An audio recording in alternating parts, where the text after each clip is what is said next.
사무엘상 20장 30절에서 34절. 사울이 요나단에게 화를 내며 그에게 이르되 패영무도한 계집의 소생아, 내가 이새의 아들을 택한 것이 내 수치와 내 어미의 벌거벗은 수치됨을 내가 어찌 알지 못하랴. 이새의 아들이 땅에 사는 동안은 너와 내 나라가 든든히 서지 못하리라. 그런즉 이제 사람을 보내어 그를 내게로 끌어오라. 그는 죽어야 할 자이니라 한지라. 요나단이 그의 아버지 사울에게 대답하여 이르되 그가 죽을 일이 무엇이니까? 무엇을 행하였나이까? 사울이 요나단에게 단창을 던져 죽이려 한지라. 요나단이 그의 아버지가 다윗을 죽이기로 결심한 줄 알고 심히 노하여 식탁에서 떠나고 그 달의 둘째 날에는 먹지 아니하였으니 이는 그의 아버지가 다윗을 욕되게 하였으므로 다윗을 위하여 슬퍼함이었더라.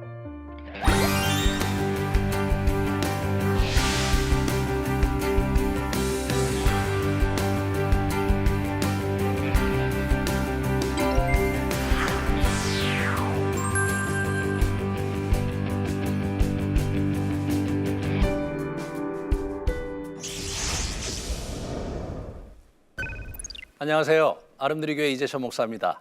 이제 오늘 참 요나단을 만나면서 다윗이 그 먹구름 속에서 고통스럽고 힘든 이야기를 이제 풀어내는 장면입니다. 그 속에서 우리가 하나님의 사람 앞에서 받는 위로와 힘이 우리에게 얼마나 중요하고 다윗에게 얼마나 중요했는지 그 부분을 같이 잘 생각해 보고요. 그다음에 이제 여기 보시면 요나단의 영적 깊이, 그의 인품 속에서 우리가 요나단 같은 사람처럼 사는 것이 무엇일까에 대해서 한번 탐색을 해봐야 되겠습니다.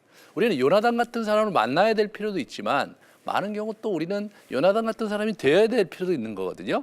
그것이 다윗의 인생 여정에서 굉장히 중요한 그런 역동을 이제 만들어낸다는 것을 우리가 잘 붙들기를 바랍니다. 우리 바람 앞에 등불과 같은 그런 상황입니다. 우리 다윗이 그 누구의 도움도 유효하지가 않은 거예요. 아내 미갈도 이제 요나단도 사울의 진도를 돌이킬 수가 없었고 사무엘도 근본적으로 일시적으로는 자기가 데리고 있었지만 근본적으로 도울 수가 없었고 그래서 이 사람이 얘기하는 거예요. 오늘 본문에서 나와 죽음 사이에는 한 걸음뿐이다. 나는 언제 죽을지 모른다. 나는 늘 죽음을 달고 다닌다. 내 뒤에는 늘 죽음이 쫓아온다. 그런 얘기를 우리 요나단에게 풀어내는 것이죠. 이것이 다윗이 지금 느끼고 있었던 긴장이었습니다. 그래서 우리가 이제 다윗이 처한 입장을 한번 생각해 보면 두 얼굴의 사나이 사울을 보는 거예요. 사실 우리는 사울하면 굉장히 문제가 많은 사람으로 이렇게 우리가 생각하기 쉬운데 그러나 다윗에게서는 참 문제가 많은 사람이죠, 사울이. 그러나 다른 사람한테 그런 게 아니었어요. 다윗이 자기의 정적이고 자기의 자리를 빼앗고 자기의 기득권을 빼앗길 것 같으니까 다윗을 그렇게 한 것이지 다른 사람들은 전혀 그렇게 느끼지 않고 있었던 상황이죠. 여러분 그런 상황에서 다윗이 겪는 공고함은 굉장히 큰 거죠. 그래서 보시면 우리가 봤지만 다윗을 죽이려고도 하지만 하나님의 영으로 또 예언하기도 하잖아요. 이게 참 미치고 펄쩍 뛸 노릇이죠. 아니 이거 부당하게 지금 다윗을 죽이려고 하면서도 또 하나님의 영이 함께하고 이런 일들이 이제 벌어지면 사람들은 시간이 가면 갈수록 어떻게 느끼겠습니까? 다윗이 문제다 이렇게 느끼는 거예요, 여러분. 그렇게 돼요. 이제 흘러가면 다윗이 문제가 돼요. 사람들의 여론이 반 다윗으로 가면서 사울에게 훨씬 더 많은 인기와 지지를 보냅니다, 사람들이. 인생사라는 게 그 쉬운 게 아니더라고요. 여러분도 아마 억울하게 당하고 그럴 때가 많았을 텐데 이분이 지금 그런 상황입니다. 그런데 이 문제는 뭐냐면 우리는 모든 정보를 다 갖고 있기 때문에 사울이 문제인 걸 알지만 절대 다수의 사람들은 그 당시에 사울과 그 다윗에게 있었던 그 정확한 정보를 갖고 있지 못했으므로 사실은 쉬운 게 아닌데 요나단마저 사실 사태의 본질과 심각성을 잘 모르고 있었다는 거예요. 그 중간에 이렇게 보시면 이 사울이요 아주 히스테릭하게 반응하는 장면이 있는데 우리 요나단한테 얘기할 때 이새의 아들 이렇게 얘기하면서 막 잘근잘근 씹어요. 여러분 여태까지 다 다윗이라고 그랬어요. 근데 이 장면에서만 이새의 아들, 예. 그 아버지의 이름을 불명예스럽게 이렇게 거들먹거리면서 이세의 자식놈, 이세의 자식놈 그렇게 하면서 아주 잘근잘근 씻고 있어요. 사울의 내면 속에서 다윗이 점점점 미운 털이 박혀가는 거예요.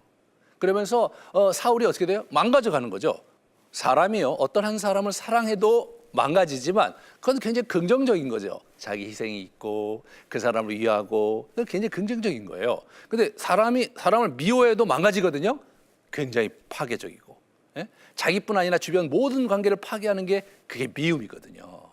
그래서 예수님께서 용서의 도에서 그렇게 강조하신 거예요. 왜? 그것은 다른 타인뿐 아니라 스스로도 망가뜨리기 때문에. 그 길을 우리 사울이 지금 가고 있는 겁니다. 그래서 뭐라고 얘기하는지 보세요. 완전히 막가파예요. 우리 사울이 이 폐영부도한 계집의 소생아, 누구한테 하는 얘기냐면 자기 아들한테 하는 거예요. 왜 네가 왜 다윗의 편을 쓰냐, 이 나쁜 놈아, 이런 얘기하는 거예요. 참 기가 막힌 노릇이죠. 네가 이새의 아들을 택한 것이 내 수치와 내 어머니의 벌거벗은 수치됨을 네가 어찌 알지 못하느냐. 참, 여러분, 이 사람이 부인이 많았어요. 근데 이제 요나단 엄마를 막 욕을 하는 거 아니에요. 예? 그러니까 그런 면에서 이 사람이 지금 말이 굉장히 거라고요. 굉장히 사실 굉장히 쌍욕 같은 것들이 여기 나왔을까라는 생각이 들어요. 성경에 이렇게 기록이 됐지. 이새 아들 또 나오죠. 땅에 사는 동안 너와 내 나라가 든든히 서지 못하리라. 이 바보 같은 놈아. 이게 지금 왕권이 너에게 가는 건데 지금 이게 이새의 아들에게 가버리면 너와 나는 개털되는 건데 왜 어쩌자고 내가 그쪽 편을 쓰느냐, 이런 얘기하는 거죠. 완전히 세속 정치적인 논리로 권력 구조의 정쟁으로, 권력 다툼으로 이 상황을 지금 해석하고 그렇게 바라보고 있는 우리 사울을 보게 됩니다. 사실 요나단도 그렇고 다윗도 그렇고 정치적인 이슈가 지금 이 사람들은 그렇게 중요한 게 아니었거든요. 그래서 끌어와라, 내가 죽여버리겠다, 공언하는 그런 장면을 우리가 이제 보게 되는 겁니다. 그런데 사실은 요나단은 아까 그 얘기를 듣기 전까지는 아버지가 그렇게 심각하냐고 생각을 못했어요. 아까도 말씀드렸지만 왜냐하면 요나단은 아버지의 그런 진면목을 많이 보질 못했고 지금 모든 정보를 요나단이 갖고 있지 못했던 이유는 요나단에게 그 정보를 차단했기 때문입니다. 그죠? 그래서 요나단은 현재까지 어떻게 느끼고 있냐면 크고 작은 일을 분명히 자신에게 의논하셨고 그리고 얼마 전에 분명히 다윗을 죽이지 않겠다고 약속을 받았죠. 이렇게 누가 생각하는 거냐면 요나단이 생각하는 겁니다. 사람이요, 자기가 착하면 다른 사람도 착하다고 생각하는 경향이 있어요. 자기가 나쁘면 다른 사람이 다 또 나쁘게 생각한다는 생각이 있어요. 이게 지금 그렇게 되는 거예요. 지금 우리 사울은 계속해서 다윗을 볼 때마다 자기 논리 속에서 저 친구는 지금 내 자리를 뺏으려고 한다, 저 친구는 지금 술수를 가지고 나를 공격하려고 한다, 계속 그런 생각을 갖고 있어요. 요나단은 자기 아버지를 보면서 아버님이 그럴 리가 없다, 왜 불의한 일을 행하며 다윗이 죄가 없는데 다윗이 왕권을 위협하지 않는데 그럴 리가 없다, 그렇게 생각하는 거예요. 사실 굉장히 낭만적이에요, 요나단이. 그러나 다윗이 파악한 정보는 달랐어요. 다윗은 지금 무슨 얘기를 하는 거냐면 요나단에게는 자신의 의도를 숨기려는 명령을 내린 상황이라는 정보를 줘요. 내 첩보에 의하면 요나단이 당신이 나를 좋아하니까 아버지가 그 얘기를 좀 안 하고 있는 것뿐이다. 이게 지금 근데 이게 안 통하는 이유가 아까도 말씀드렸지만 다윗에게만 악감정을 갖고 있죠. 다른 사람한테는 그러지 않은 거예요. 여러분, 우리가 이제 사무엘상을 읽을 때 조심해야 될 건 뭐냐면 사울은 나쁜 왕이고 다윗은 선한 사람, 이런 구도 속에 이해하시면 안 돼요. 왜냐하면 실제로 사울이 죽고 나서 사울의 왕권과 사울 가문에 대한 지지가 북왕국 10지파가 계속 지지를 했거든요. 그리고요, 사울 왕 시절에는 한 번도 쿠데타라든가 반역이 일어나지 않았어요. 그래서 우리가 이제 잘 봐야 돼요. 요나단이 왜 그렇게 낭만적으로 생각했느냐? 아버지가 실제로 훌륭한 왕이었어요. 다만 지금 이 다윗의 문제만 평정심을 잃은 거예요. 예? 이게 참 기가 막힌 거죠. 그걸 누가 느끼고 있느냐? 다윗이 그걸 느끼고 있는 거예요. 참, 여러분 중에 사실 더러 그럴 경우가 있잖아요. 그 사람의 어두운 면을 나만 알고 있고 그 사람이 나한테 특별히 그러고 있는데 다른 사람은 몰라. 이게 참 굉장히 곤혹스럽죠. 다윗이 지금 그런 상황입니다. 그래서 나중에 결국은 다윗이 그걸 시킨 대로 해서 아버지의 의중을 파악하고 나자 완전히 달라지죠. 예? 완전히 달라집니다. 그래서 이렇게 보시면 요나단이 그의 아버지 사울에게 대답하여 이르되 그가 죽을 일이 무엇이니까 무엇을 행하였나이까. 이제 아버지의 본색을 딱 자기 알고 나니까 그러니까 뭡니까? 요나단에게 막 창을 확 던져버려요. 이게 이 사울왕이 거기서 드디어 자기 아들에게 감추고 감추었던 자기의 속내를 보여주는 거예요. 자기 아들도 그냥 죽이려고 그래요, 이 사람이요. 그래서 어떻게 됩니까? 아버지가 다윗을 죽이기로 결심한 줄을 뒤늦게 안 거예요. 그래서 이 사람이 식탁을 떠나고 그달 둘째 날에는 먹지도 않고 금식하면서 슬퍼하고 애통한 사람, 그것이 요나단입니다. 여기서 우리는 다윗이 지금 자기가 길을 떠나야 되는 거 알았겠죠. 지금 자기는 사실은 이제 사울 왕국에서 발붙일 수가 없어요. 자기가 지금 제일 사랑하는 사람이 요나단인데 요나단마저 내 심정을 알아주지 못하면 이 사람이 어디 가서 마음을 붙이겠어요. 그래서 이 지금 여러 가지 그 복선이 깔려 있는 거예요. 다윗의 입장에서는 사울의 의중을 파악하는 거 하나, 두 번째는 요나단으로 하여금 사태의 본질을 공감시키는 거 둘, 그것이 지금 이때 다윗이 극복해야 될 상황이었던 거죠. 그래서 지략을 가지고 다윗이 그것을 극복해 갑니다. 이 사람이 드디어 입을 여는 장면이에요, 여러분. 19장 내내 계속해서 급박하게 흘러갔습니다. 먹구름이 짙게 계속 깔리면서 그 사울이 사람을 보내서 자기를 죽이려고 계속 사람을 보내요. 그런 상황 속에서 19장의 저자는 다윗이 뭐라고 얘기하고 어떤 정서였는지를 얘기를 안 해요. 아무 얘기도 기록 안 합니다. 그리고 그 긴장을 19장에 넘어와서 드디어 그의 입에서 우리는 비로소 다윗의 심정이 어땠는가를 우리가 들을 수가 있습니다. 굉장히 억울한 심정을 이 사람이 요나단에게 와서 이제 털어내고 있습니다. 그래서 보면 자기는 풍전등화와 같다. 내가 죽음과 나 사이가 한 걸음밖에 없다. 그러면서 이 사람이 이제 얘기를 하는데 이제 저기 우리 그 요나단이 약간 좀 약간 그렇게까지 심각하게 생각 안 하는 거예요. 야, 내가 잘못했으면 차라리 네가 날 죽여라. 네가 보기에 내가 잘못했으면 내가 너의 아버지의 칼에 죽을 게 뭐냐? 나는 네 칼에 죽겠다. 이렇게 아주 비장하게 얘기를 하는 거예요. 그러면서 부탁을 하는 거죠. 너희 아버지 사울 왕의 의도를 제발 좀 파악해달라. 내가 그 본심을 알고 싶다. 그렇게 이분이 이제 마지막에 떠나기 전에 한번 확인하고 싶었던 거예요. 그래서 이 사울이 자신을 죽이려고 하기를 여러 번 있었으나 다윗의 입장에서 볼 때는 또 하나님의 영이 또 막 그 성령님께서 역사하셔갖고 예언하고 막 그랬잖아요. 그 라마나엘 앞에서.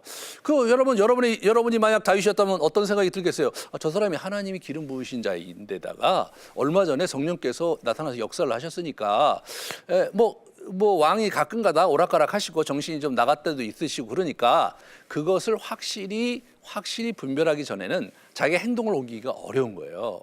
그래서 지금 여기까지 온 거죠. 그래서 이분이 이제 3일간 동안 이렇게 들에 숨어서 우리 요나단이 하는 것 속에서 이 사울 왕의 그러한 본심을 파악하려고 합니다. 참 귀중한 거예요. 우리가 갈등 국면에 들어갈 때 조심해야 될 게 뭐냐면 팩트를 정확하게 확인하고 거기에 마땅한 대응과 마땅한 태도를 보이는 게 되게 중요합니다. 그런데 팩트를 정확하게 확인하지 않고 특히 인간관계 그렇잖아요. 팩트를 확인하지 않고 계속해서 감정 충돌이 일어나 버리면 나중에는 어떻게 되냐니까 완전히 흙탕물 속에 진흙탕 속에 두 사람이 뒹굴어 버려요. 제3자의 입장에서 보면 누가 잘하고 못하고가 갑자기 온데간데 없이 사라지는 거예요. 두 사람의 감정, 불편하고도 서로에 대한 믿고 어려운 그 상처난 감정이 가득해서 옆에 있는 사람의 눈살이 찌푸려지다 그러면 눈살을 찌푸리게 한다 그런 얘기가 나오는 거죠. 사실 우리는 인간관계에 있어서 때로 갈등을 잘 직면하면서 극복해야 될 필요가 있는데 그때 조심해야 될 건 뭐냐? 팩트를 정확하게 보면서 가야 됩니다. 다윗이 좀 그 길을 가는 거고 요나단도 그 팩트를 확인하려고 하고 있는 것을 우리가 이제 보게 되는 거죠.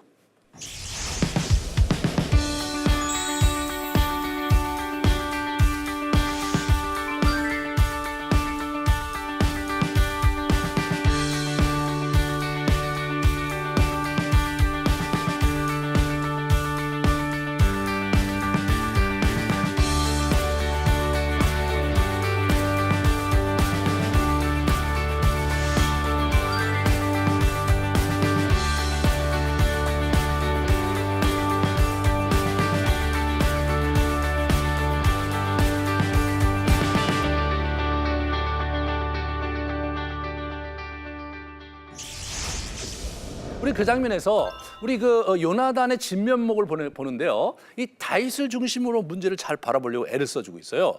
요나단은 다윗의 편에서 문제를 보고 있습니다. 그는 왕국의 2인자이면서도 왕국의 황태자이면서도 다윗의 처지에서 상황을 보려고 하고 있어요.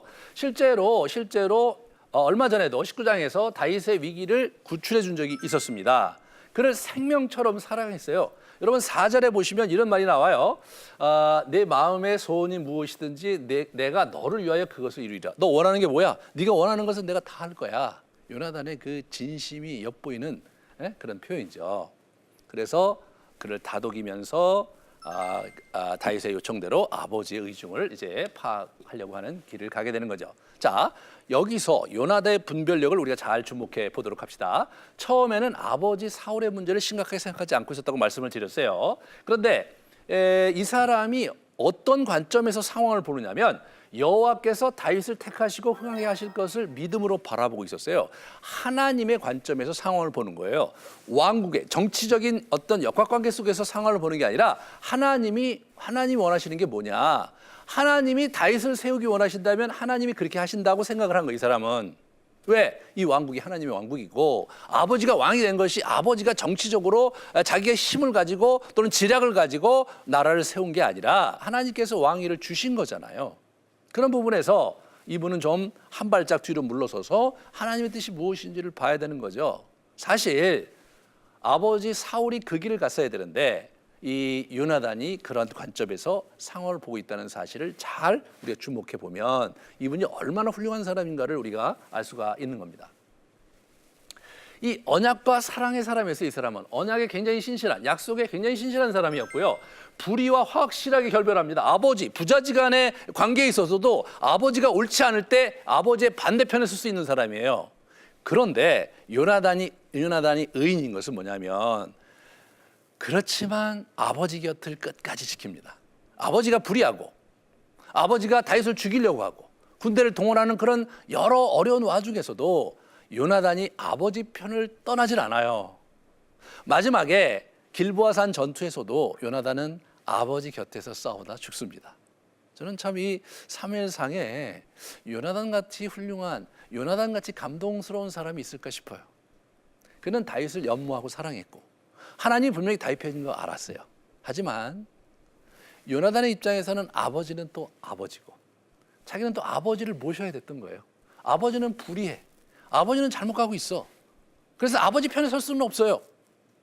그렇지만 아버지 곁에서 아들로서의 자리를 놓지 않는 사람, 이 요나단의 인품이죠. 의로운 사람입니다, 이 사람. 이 사람이 다윗을 위해서 정서적인 배려를 많이 해요. 야, 내가 너한테 얘기할 때 너 뒤에 가 있어라. 내가 그래서 화살을 쏠 때 멀리 나갔다고 또 이렇게 그 앞에 있으면 그렇게 얘기하면서 군호를 만들어서 다윗의 어려운 처지를 자꾸 배려하고 격려하고, 그리고 다윗을 격려하기 위해서 어떻게 돼요? 자꾸 언약을 확증해요. 너와 나와 약속에 이 약속을 우리가 평생 지키고 내가 죽고 네가 어려워서 네가 흥하게 되면 네가 우리 가정을 챙겨야 되고, 이제 그런 얘기를 꾸준히 하면서 다윗에게 자꾸 언약 중심으로 이 상황을 보게 하려고 애를 쓰는 모습을 우리가 역력히 볼 수가 있어요. 요나단은 어떤 사람이냐? 요나단은 우리 친구라고 생각해요, 일반적으로요. 그러나 요나단은 친구 이상입니다. 요나단은요, 다윗보다 훨씬 위대한 사람이었어요. 이미 아버지가 저 왕국을 통치하면서 전쟁을 할 때 유력한 어떻게 돼요? 장군으로서 수훈을 세운 사람입니다. 그러니까 적어도 이 사람은 제가 볼 때는 우리 다윗과 15살 전후의 그 격차가 있어요. 그리고 이 사람은 귀족이잖아요. 왕족이고 왕의 아들이고 차기 대권 주자예요. 그러니까 사실 친구로 지내기는 어려운 관계예요. 위아래죠. 상하관계죠. 그런데 요나단이 사실은 먼저 친구 삼자고 했고 그를 사랑하면서 자기 겉옷 벗어주고 자기 칼도 주면서 우리 사랑하는 사람으로 받아들였어요.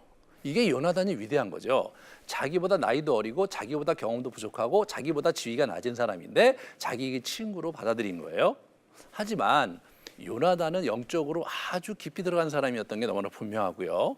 다윗에게 사실 요나단이 친구 이상의 의미가 있었습니다. 이 사람은 어떤 사람이냐면 영적 멘토였어요. 영적 멘토. 영적 멘토. 다윗의 문제를 해결해 주는 것이 아니었어요. 이 사람은요. 어떤 거예요? 다윗이 자신의 길을 갈 수 있도록 등 떠밀고 위로하고 힘을 주고 있죠. 이게 멘토가 하는 일이거든요. 다윗의 해결사가 아닙니다. 권력을 갖고 있어요, 이 사람이요. 아버지를 설득해낼 수 있거나 사실 아버지가 정신이 막 오락가락 하시고 불의하니까 이렇게 위패시킬 수도 있겠죠, 아버지를 이렇게 여러분 이렇게 궁에 잘 이렇게 모시면서 그러면서 제국을 통치할 수도 있잖아요, 자기가. 그 여러 가지 정치적인 수수가 가능했고 당시에 이 이웃 나라의 이 고대 근동에서는 아버지를 폐위시키고 그 자리를 차지하는 아들들, 자기 형을 폐위시키고 그 자리를 차지하는 그런 쿠데타들이 아주 비일비재했거든요. 그러니까 그런 상황에서 볼 때 이 사람이 이게 여러 가지 할 수 있는 그런 저기가 많았지만 그러나 이 사람은 구체적으로 다윗의 문제를 해결해 주려고 하지 않았어요. 참 중요한 겁니다. 다윗의 주인은 요나단이 아니에요. 다윗의 주인은 하나님이십니다. 멘토하는 일이 뭐냐?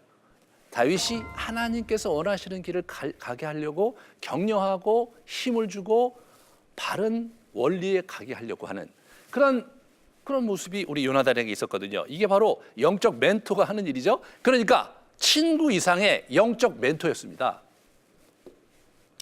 이 영적 멘토인 요나단이 다윗을 보면서 울어요.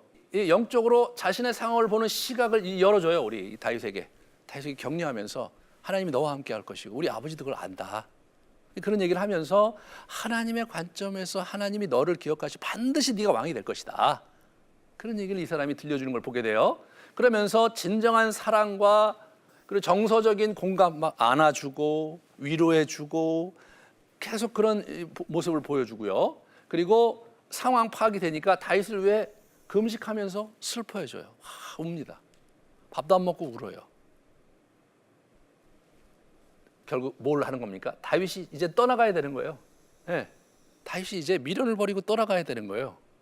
떠나서 어디로 갑니까? 여러분 어디로 가요? 광야로 갑니다. 광야로. 갈 데가 없었어요.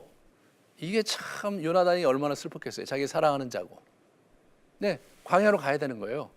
여러분 광야로 가야 될 사람을 광야로 보내주는 사람 그게 요나단인 거예요. 네? 광야로 갈 사람을 붙드는 거 그거 아닌 겁니다. 하나님께서 그를 광야로 모신다면 요나단이 볼 때 힘들고 어렵고 정말 안타까운 일이고 비통한 일이지만 하나님이 너를 그곳에 가게 하시는 것에 대해서 격려하고 있잖아요, 이 사람이. 그래서 이별 바위에서 자기가 다윗이 자기 길을 갈 수 있도록 떠나보내고 재미난 건 뭐냐? 요나단은 성으로 돌아옵니다. 이게 요나단의 훌륭한 자유예요. 요나단은 자기가 하나님 자리에 있지 않았어요. 예? 다윗이 하나님의 길을 갈 수 있도록 격려하고 도와주면서 옆에 있었어요. 그것이 너무나 슬프고 애통하기 때문에 울어줬고 안아줬지만 요나단은 요나단의 갈 길이 있고 다윗은 다윗의 갈 길이 있는 거예요. 다윗은 결국은 왕이 되고 요나단은 자기 아버지와 함께 전장에서 불의한 아버지와 함께 죽어야 되는 이야기가 자기에게 있다는 것을 받아들인 사람, 그것이 요나단입니다. 이게 하나님 나라에 하나님의 사람들이 살아가는 방식이어야 합니다. 여러분, 요나단 없는 다윗은 없습니다. 여러분.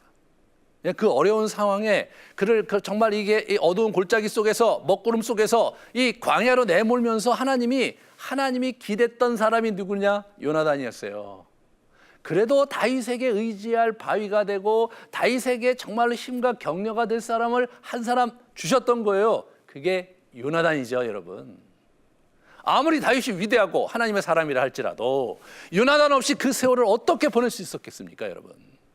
아무리 훌륭한 이 시대의 크리스찬이고 성경도 많이 읽고 기도를 많이 하는 사람이라 할지라도 그의 믿음이 출중해서 세상을 능히 감당할 수 있는 힘이 있다 손 치더라도 그 사람에게 함께하면서 격려하면서 위로해줘야 될 사람이 반드시 필요합니다. 그게 인간입니다.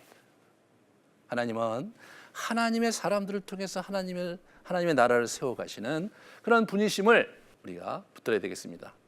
떠나보내고 방치하는 게 아니었습니다. 기도만 하는 게 아니었어요. 이분이 어떻게 되냐면 지속적인 격려와 지지를 계속해서 다윗에게 보내요. 그래서 23장에 가면 저기 수풀에게 숨어있는 그런 형국에 있는 다윗에게 하나님이 힘있게 의지하게 해서 가서 중간에 내 아버지 사울의 손이 내게 미치지 못할 것이다. 두려워하지 마라. 너는 이스라엘의 왕이 되고 나는 네 다음이 될 것이다. 와, 이 사람 광야에서 지금 거의 쫓기고 있거든요. 이 사람은 왕국에서 온 사람이에요. 차기 이 사람한테 이제 왕국이 넘어가게 돼 있는 내정된 사람이에요. 그 사람이 와서 너는 왕이 될 것이고 나는 네 다음이 될 것이다. 반드시 하나님이 너를 왕으로 세울 거니까 두려워하지 마라. 그리고 또 털털털 또 돌아갔어요, 이 사람. 이게 요나단입니다. 요나단은 정확하게 자기가 해야 될 역할이 무엇인지 알고 있었고 자기의 그 도를 넘어가지 않았어요. 예, 이렇게 너무 감정 과잉이고 말이에요. 너무 열정적으로 막 다윗을 막 좌지우지 하려고 하고 이렇게 하지 않았단 말이에요. 다윗이 스스로가 그 어려움 속에서 하나님을 붙들고 일어날 수 있도록 격려해주고 힘을 주고 그리고 원리를 붙잡을 수 있도록 가르쳐준 사람 요나단입니다. 요나단 없이 다윗은 10년의 세월을 연단받을 수 있는 사람은 아니었다는 사실. 그것이 여러분과 제가 정말 이 시대를 어떻게 살아야 되고 어떤 사람이 필요한가를 볼 수 있게 하는 그런 장면이죠. 하나님께서는 때로 사울과 같은 사람을 두고 우리를 연단하실 때가 있는 거예요. 여러분 나중에 계속 말씀드리겠지만 처음에는 다윗에게 사울이 문제였어요. 사울 때문에 지금 이런 상황이 있는 거예요. 너무나 억울하고 한심해요. 하지만 시간이 흐르면서 그것이 사울 때문이 아니라 결국은 하나님 때문이었구나. 사울 왕에게 쫓기는 것이 아니라 하나님이 나를 여기다 두신 거구나. 이걸 깨닫게 되는 거예요. 그 부분을 여러분이 잘 익혀가시면 다음 시간 그다음 시간에 보시면서 잘 익혀가시면서 우리가 연단을 받는다는 것이 무엇인지 잘 찾아가셔야 되고요. 두 번째로 우리 주변에 격려와 위로를 주는 사람을 두시고 힘을 주시는 분이라는 사실. 우리 주변에 있는 사람이 우리 정말 소중한 사람들인 거예요. 그런 사람이 되어야 되고 그런 사람이 있으면 소중하게 생각하고 잘 모시고 또 챙기고 그럴 필요가 우리에게 있어요. 여기 보시면 우리가 감당할 시험밖에는 하나님께 허락하시지 않는다. 너희가 감당하지 못할 시험 당함을 허락지 아니하시고 시험 당할 쯤에 또한 피할 길을 내사 너희로 능히 감당하게 하신다. 지금 다윗에게 그렇게 하시는 거잖아요. 여러분의 생애도 주님께서 그렇게 하신다는 것을 믿고 담대함으로 믿음으로 이 고난의 세월을 여러분들이 승리로 이끌어 가시기를 주님의 이름으로 축원합니다. 예, 다음 시간에는 이러한 이제 전환점을 맞이한 다윗이 어떻게 적극적으로 자기 인생을 또 헤쳐가는지 같이 보도록 하겠습니다. 긴 시간 수고하셨습니다.